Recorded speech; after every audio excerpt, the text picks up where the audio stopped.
लोगों की क्यों नहीं सुन रहे हो? आप कैसे सुनोगे हमारी? हम क्या करें जो आप हमारी सुनोगे? हमने धरना दे दिया, हमने 3-4 बार सीएम आवास पूछ कर दिया, हम लगातार आंदोलन कर रहे हैं, हम लगातार पत्राचार कर रहे हैं। अब हमें बताइए कि ऐसा कौन सा विभाग है, ऐसा कौन सा अधिकारीगण है, ऐसा कौन सा आयोग है या कौन सा न्यायालय है जहां हम अपनी बात रखें और वो हमारी बात सुने? हमने जो हमारे उम्मीदवार हैं उन्हें चुनकर भेजा हुआ है वहाँ पे, ताकि वो हमारी प्रॉब्लम को सॉल्व करें। यदि हमारे चुने हुए उम्मीदवार हमारी प्रॉब्लम सॉल्व नहीं करेंगे तो और कौन करेगा? महिलाओं को या हमारे नागरिकों को डराया धमकाया जा रहा है कि आपने बोला लालच किया। हम अपनी सरकारों पे विश्वास ना करें तो किस पे विश्वास करें? स्वयं गृह मंत्रालय एवं प्रधानमंत्री जी की फोटो थी एंड बाकायदा ये कृषि मंत्रालय से रजिस्टर्ड है। लेकिन हमारा मानना है यदि यह रजिस्टर्ड नहीं था तो देश में 12 सालों से और उत्तराखंड में 9 सालों से कैसे चल रहा था? और यदि ये रजिस्टर्ड नहीं था, फर्जी था तो कैसे चल रहा था? यदि रजिस्टर्ड था तो इसकी मॉनिटरिंग क्यों नहीं हुई? या भाग कैसे गया? और अब भाग गया तो या तो शासन प्रशासन क्लियर करें कि हम वो हमारा भुगतान करें या फिर आप भी उसमें आपकी मिलीभगत है। हमने तो उत्तराखंड में राष्ट्रपति शासन का मांग करेंगे और सारे मंत्री संतरों की जांच बिठाएंगे। आप बताओ, यदि आप ईमानदार हो तो ईमानदारी से लोगों का पैसा अविलंब, अब सिर्फ 2 दिन आपके पास बचे। हमने 6 महीने हो गए और लगातार हमने अल्टीमेट दिया था कि हम 4 धाम यात्रा से पहले ही आप भुगतान कीजिएगा, हम 4 धाम यात्रा को बाधित करेंगे। लेकिन अभी तक तुम्हारे कान में जू नहीं देना, तुम्हें शर्म नहीं आ रही है? जू रेंगना तो बहुत दूर की बात है, शर्म आनी चाहिए आपके ये लोग कह रहे हैं कि देशभक्ति, क्या ये आपके देश के लोग नहीं है? क्या नागरिक देश का हिस्सा नहीं है? आखिर देश का मतलब क्या होता है? देश के नागरिक जब बूंद बूंद से घड़ा भरता है, प्रत्येक नागरिक से देश बनता है ना? और इतने 25 लाख लोग उत्तराखंड में और 42 करोड़ लोग देश में, तो ये देश के नागरिक नहीं है? इनसे देश नहीं बनता है क्या? है ना? तो इस गलतफहमी में मत पा रहे कि सिर्फ आतंकवादी से लड़ना ही देशभक्ति होती है। भ्रष्टाचारी से लड़ना, आम लोगों की प्रॉब्लम सॉल्व करना भी देशभक्ति है। और यदि आपके राज्य के 25 लाख लोग आर्थिक संकट से जूझ रहे हैं आपकी वजह से, आपने उनको लेसन दिया, आपने उनकी मॉनिटरिंग नहीं की, आपने उनको भगाया, आपकी वजह से यदि लोग परेशान हैं तो मुझे लगता है कि आपके लिए देशभक्त की डेफिनेशन कुछ नहीं हो सकती। आप हो ही नहीं सकते देशभक्त। आप ना देशभक्त हो सकते हो ना आप धार्मिक हो सकते हो। आप धर्म की बात करते हैं, पूरी बहनें हमारी हिंदू हैं। मैं गलत बोल रही बहनों? नहीं, बात बोल रही मैं।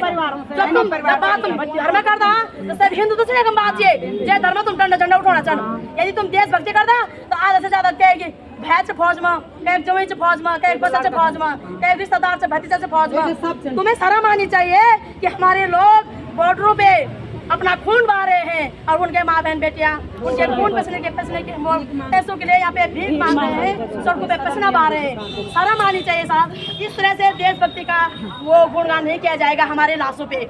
हमें सताने के लिए देशभक्ति का गुणगान नहीं गाया जाएगा।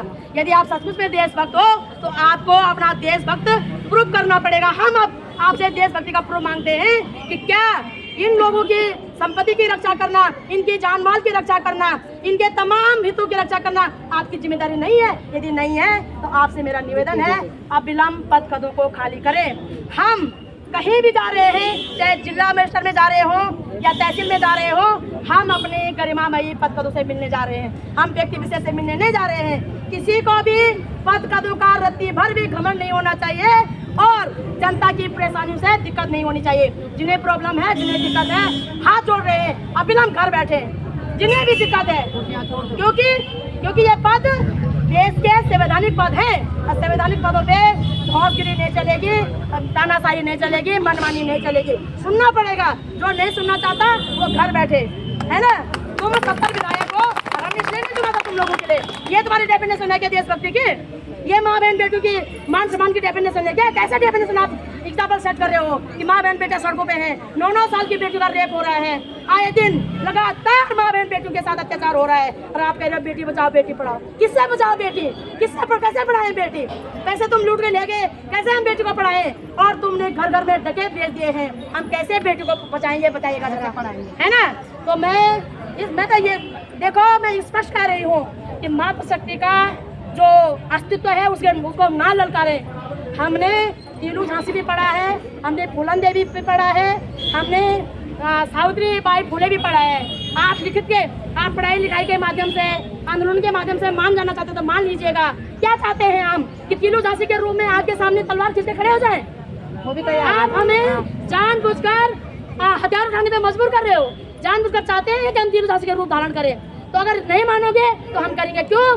क्योंकि जो मेरा मानना है कि जिसके राज्य में एक भी व्यक्ति परेशान है तो वो उनकी कमी है। उन्हें पता करना चाहिए देश का पैसा ये मकड़ डाला गया हमारे पर।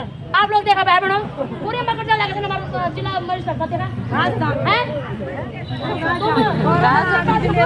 राजनीति उसमें जाओ, रैलियों में जाओ तो पैसे वहाँ पे दुनिया भर की सजावट हो रही है। जहाँ से जनता के नीति और नियम बनने हैं, जहाँ से काम होने हैं, वहाँ पे देखो कितने गंदगी, कितना मकड़ जाले लगे हुए हैं। मैं तो यहाँ पे अपने डीएम साहब को कहूँगी कि आपने इसका झाड़ू नहीं बना पाए, आप वो तमाम प्रकार के जाले नहीं चढ़ा पाए।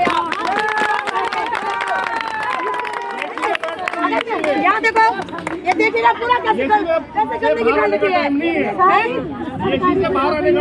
है। ना ना वही पुनः भेजे ना सारी जगह पे। यहाँ मैं ये कह रही हूँ भाई, जहाँ से नियम बने वही ठीक नहीं होगा तो आगे कैसे ठीक होगा? आगे करना ठीक होगा? बता, ये किसकी जिम्मेदारी है? बताओ आप। ये जिम्मेदारी सब से मतलब है ना, उनको कुछ से मतलब नहीं है क्या है कैसे। तो हम यही कहेंगे जो पद में जो भी है, हम अपने नागरिक होने की ड्यूटी निभा रहे हैं, है ना बहनों।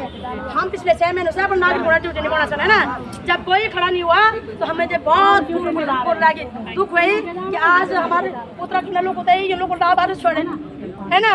हमारे खून में से सजन, हमारे भाई बंद आर्मी मसन कोई डॉग सब भी बैठ गया, पुलिस वाला भाई बंद बैठ गया, ये में हमारे व्यापारी भाई बंद बैठ गया, ये में झाड़ यह देश हम नहीं अपने सिंदूर कुर्बान करते हैं, अपनी राखी को कुर्बान करते हैं, अपनी कोक को कुर्बान करते हैं, तब यह देश बचता है। ये सरकार इस प्रकार से सैनिकों के सिरे अपने आप ना ले। पहली बात। सेकंड थॉट्स, यदि यह कंपनी फर्जी थी इसका मतलब हमारा गृह मंत्रालय फर्जी है, इसका मतलब हमारे किसी मंत्रालय फर्जी है। यदि हम अपनी सरकारों पर भरोसा नहीं करें तो ये महिलाएं भरोसा किस पे करें, है ना। और बाकी हमारा अल्टीमेट है धामी सरकार से, भाई इज्जत से बोल रही हूँ, या तो भुगतान कर, बस की बात नहीं है, पद खाली कर। झूठा मत बोल कि तू देश प्रेमी है या तू धर्मवादी है। ये तो धर्मवादी होता सारे हिंदू धर्म के पहले हैं यहाँ पे, दया नहीं आती तुम्हें। और यदि तू देश प्रेमी है, सारे हमारे फौजी भाई के वाइफ हैं और फौजी भाई के बहनें हैं, ये इनकी ड्यूटी नहीं बनती है। और जो उम्मीदवार अपने देश के एक भी नागरिक को प्रताड़ित करता है वो ना तो धार्मिक होता है, ना ही वो कभी राष्ट्रवादी हो सकते हैं मेरे भाई। इसलिए प्रत्येक व्यक्ति को जागना होगा, नारी को हल्के में ना लिया जाए। अब हम न केवल बहनों अपना पैसा वापस लेंगे, हम अपना अधिकार, अपना हिस्सा लेंगे इस देश से। जो हमने इस समाज को हमने ना मानव समाज को जो जन्म देने में सहा है, जो इन्हें पालने पोषने में सहा है, जो सरकारों को बनाने में सहा है, जो हमने अपने कुर्बान अपने भाइयों की, अपने बच्चों की, अपने बेटों की, अपने पिता की कुर्बानी हम सरहद पे दे रहे हैं। हम पूरा हिस्सा लेंगे और देखते हैं हमें कौन हमें हमारा हिस्सा नहीं देगा। इनका हम गुस्सार कर देंगे, हम इनको पद में बैठना। ये हमें उल्लू बना रहे हैं, ये हमें उल्लू बना रहे हैं कि क्या ये अनजान है, क्या पद में बैठे लोग अनपढ़ है तो कर क्या रहे हैं वहाँ पे? आपको निकल जाना चाहिए था, या फिर आप वहाँ पे मिली भगत है। जो कुछ भी है, केंद्र सरकार हो, राज्य सरकार हो, इस देश की महिलाओं को आपको जवाब देना मुश्किल हो जाएगा। हम आपको समाधान दे रहे हैं, आपातकालीन फंड बनाइएगा, हम भी उसमें कंट्रीब्यूट करेंगे, हम भी उसमें पैसा जमा करेंगे और हमारी सारी माँ बहन बेटों का पैसा सम्मान सहित वापस दें। हमारा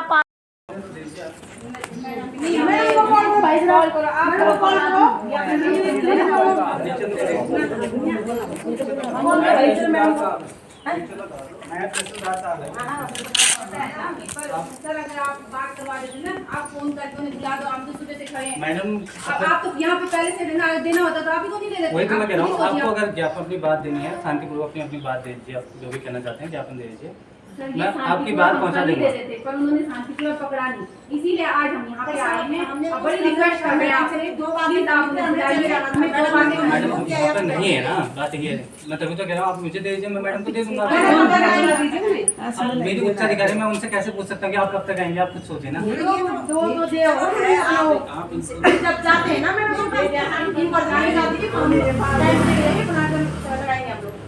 ऐसा नहीं होता भाई, सब देते हैं, ऐसा कुछ नहीं होता है सब लिख के देते हैं, ऐसा है ना, जिस सरकार ने ऐसा ऐसा नहीं। उन्हीं से मिलना है। आपको अपनी जो बात रखी है मुझे दे दीजिए, मैं उनको उन तक पहुंचा दूंगा। तो बात ये नहीं, वो हमारे और बताइए कब आएंगे मैडम, हमें बताइए आप आए, मैं बताएंगे आपको देना है हम दे देंगे। अच्छा हमें समय बताएगा कि अच्छा भाई कल मिल जाएंगे हमको यहाँ पे, अगर हम कल मैं नहीं कह सकता ना ये चीज।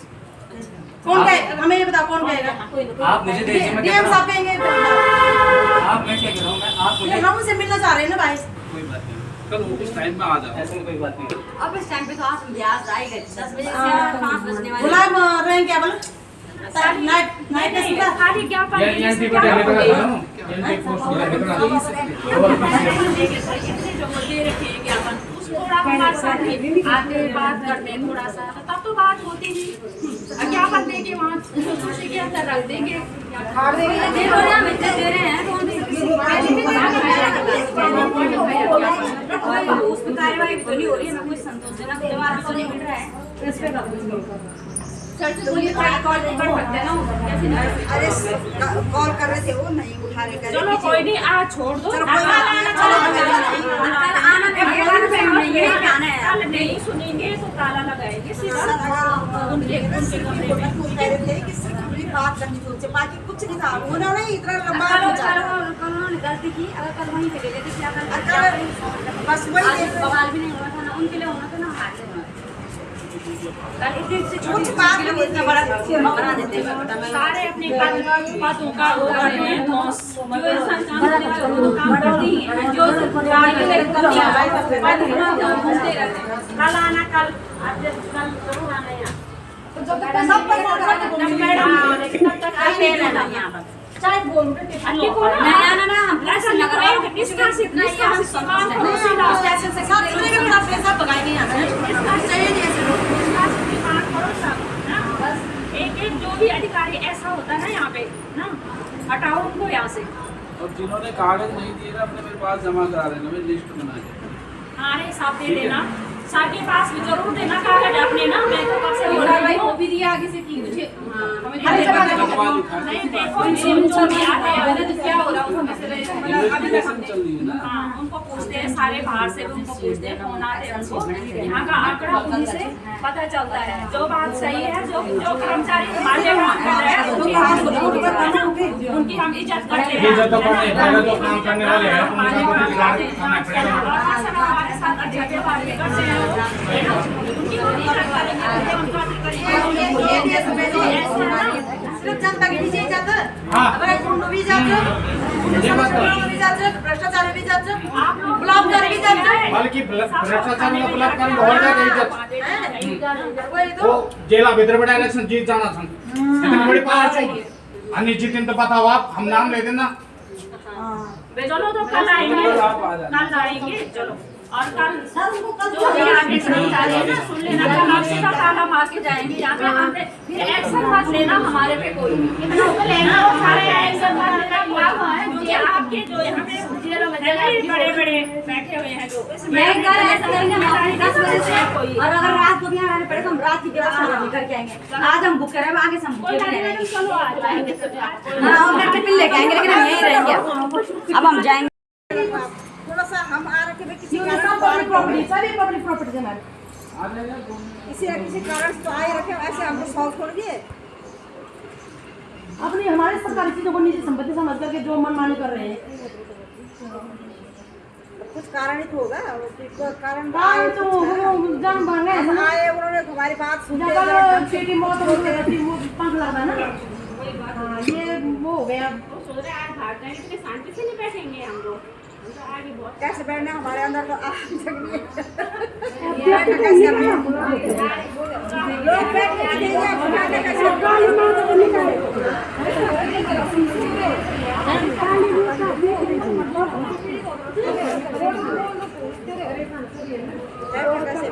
बैठे तो वो आगे परेशान नहीं होगा। देखो परेशान हमें अपने ये मत नहीं होता, कभी सवाल बिना शासन पर निवास हो गई। अगर ये चाहते हैं रातों रात नशा खत्म कर सकते हैं, ये भ्रष्टाचार खत्म कर सकते हैं, ये सब चीज खत्म कर सकते हैं, लेकिन इन्हीं के साथ सब चीज पोस्ट के तरफ बड़ा हो रहा है। आज 25 लाख लोग हमारे बेघर हो गए पैसे की वजह से, है ना, सभी मिली भगत है ना। और दुर्भाग्य देखते धारियों की मातवियों की नौकरियों की पदवियों को पदवियों को तनख्वाहियों की, है ना। अत्यंत बेचारे मतलब ये नदी सिंह सुन भी राजू बाड़ा वाले हाथ के साथ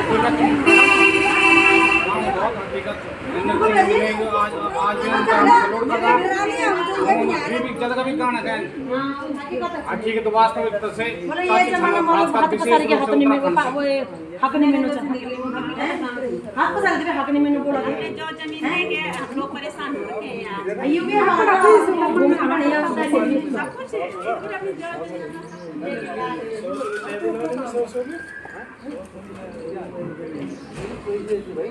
अभी तो मेरा सीधा ऐलान है कि जिसको नौकरी नहीं करनी, जिसे धंधे की सेवा नहीं करी, वो घर बैठ हो गए। एक से एक बेरोजगार बच्चा से हमारा अच्छा खासा में उत्तराखंड बच्चा नौकरी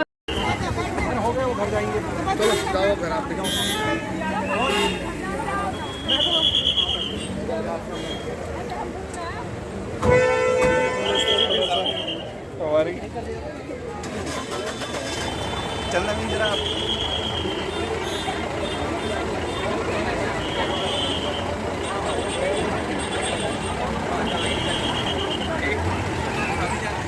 Get it.